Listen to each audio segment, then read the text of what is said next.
There's a new RB1 in Seattle, and his name is Kenneth Walker. Today's episode, we're going to talk about why Kenneth Walker is a great pick in your fantasy football dynasty league, and he will be an RB1 at some point in time for the Seattle Seahawks. Let's get it.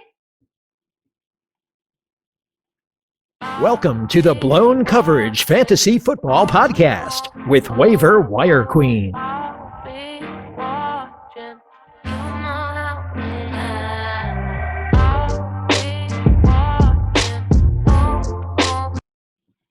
Yes, that beat is live. Always gets me going. Shout out to Tony Anthemz. If you're looking for some great beats, check out Tony Anthemz.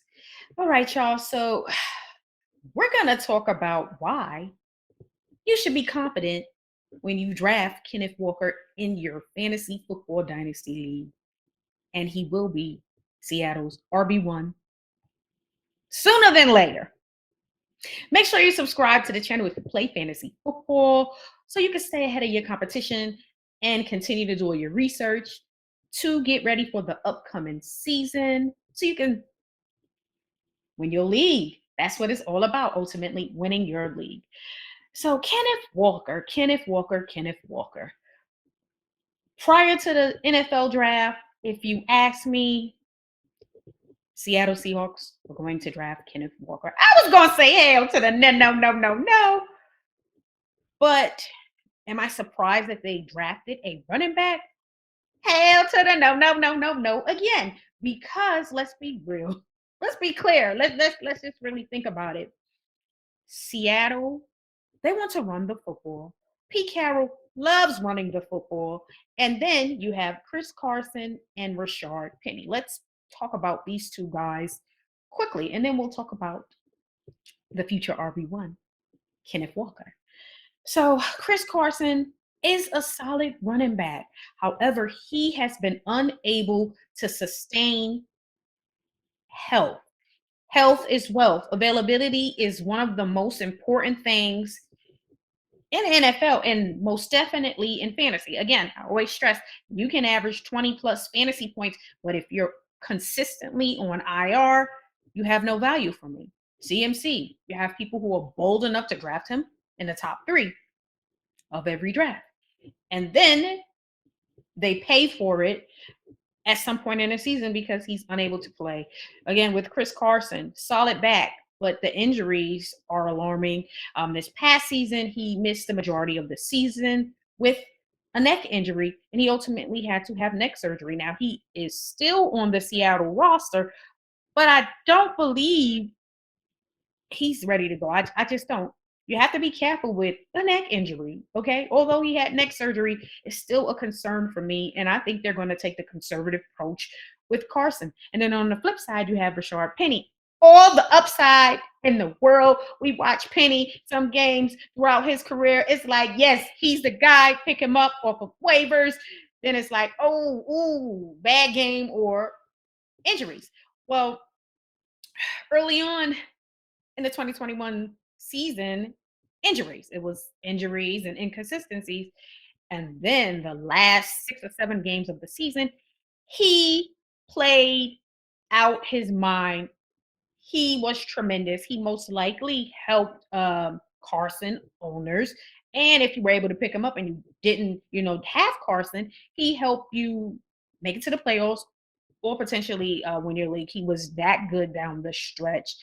And Seattle re-signed him to a 1-year deal. Now let's talk about the future RB1 of the Seattle Seahawks, Mr. Kenneth Walker III, who I drafted in my rebuild Dynasty League. Now, I obviously wanted to get Breece Hall, but, most drafts, Breece Hall is going to go first.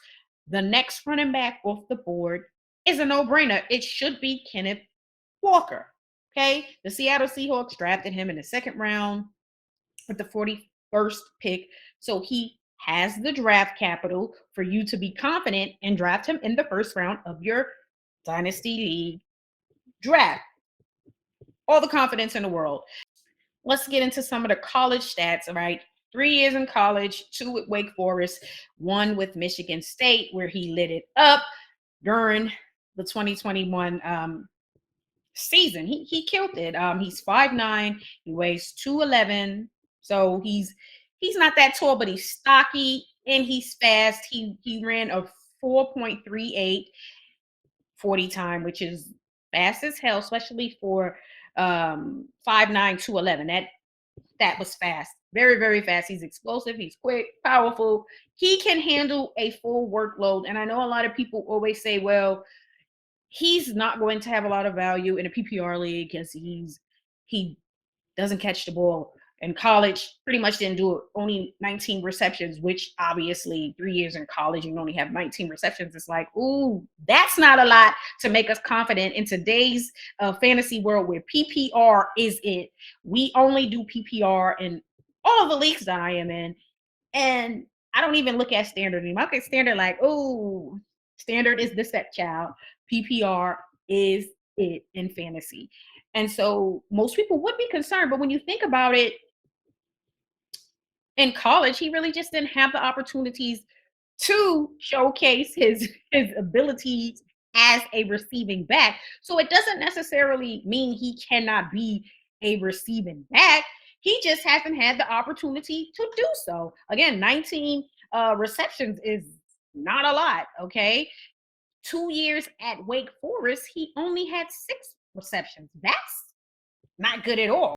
He will improve. And again, we can't just say he's not good at it because he hasn't had the opportunity to be good at it. Okay. At Michigan State, only 13 receptions. You look at the stats for Wake Forest for the 2 seasons, 217 attempts, 1,158 yards. He averaged 5.3 yards per carry, 17 touchdowns, which is a lot, but not a lot for 2 years, considering what he did in 1 season at Michigan State. And again, the 6 receptions for 47 yards. That's like, okay, you have some running backs who's going to get that on 1 play in the NFL, and he averaged 7.8 yards per reception and 0 touchdowns. So when you look at that, you're like, okay, that's horrible, and that is not going to cut it as a receiver, you know, that's simply not.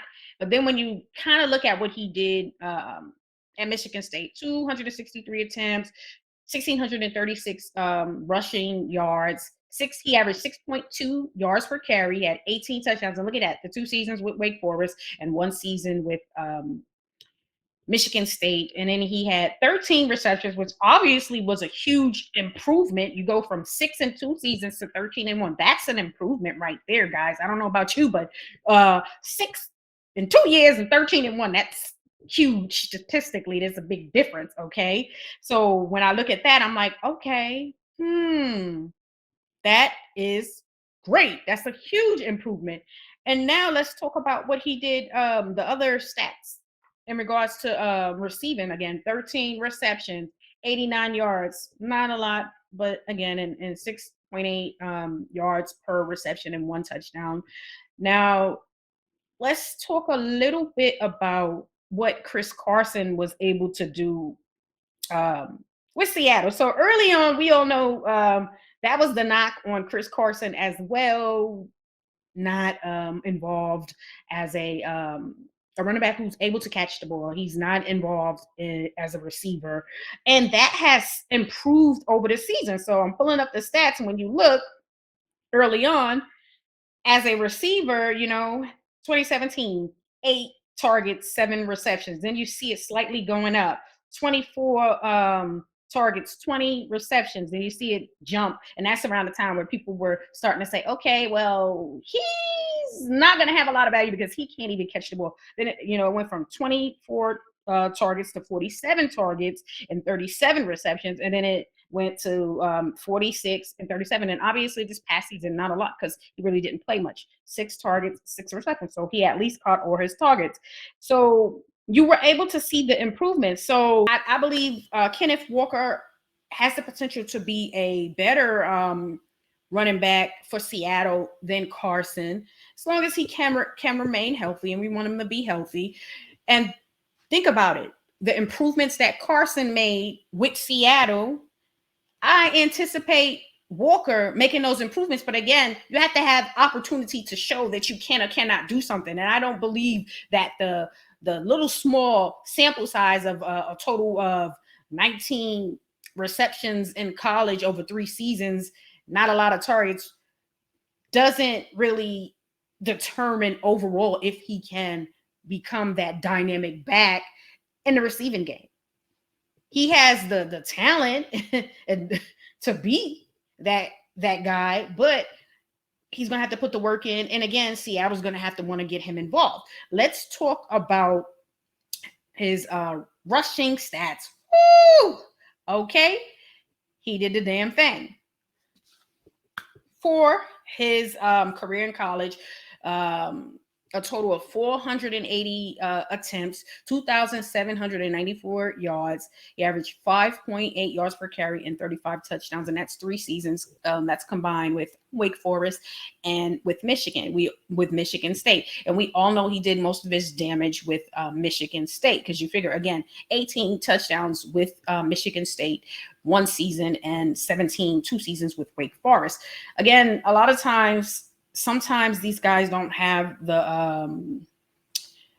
a lot of times these guys may not have the opportunity to do certain things. You know, at Wake Forest, didn't have the opportunity to be a workhorse. You can see the stats, 2 seasons versus 1 season with Michigan State. So it doesn't mean that someone can't be that guy or cannot do something. You, again, have to have the opportunity. And based on his stats, he definitely has the potential to be an RB1.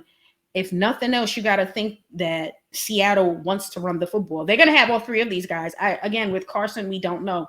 And we know that with Penny, he's consistently injured. So at some point, Kenneth Walker may end up getting that opportunity to be the lead back early on in the season.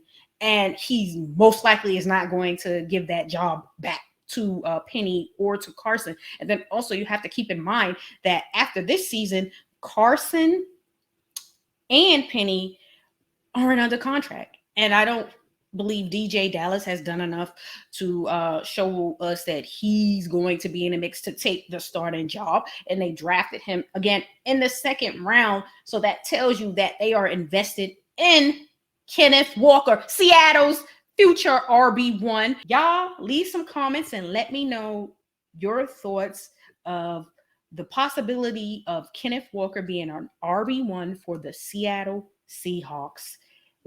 Make sure you hit that like button and subscribe if you play fantasy football and you're trying to get ahead of your competition for the upcoming season, because at the Blown Coverage Fantasy Football Podcast, we're going to provide you all the tools and resources to stay ahead of your competition and win your league. Peace.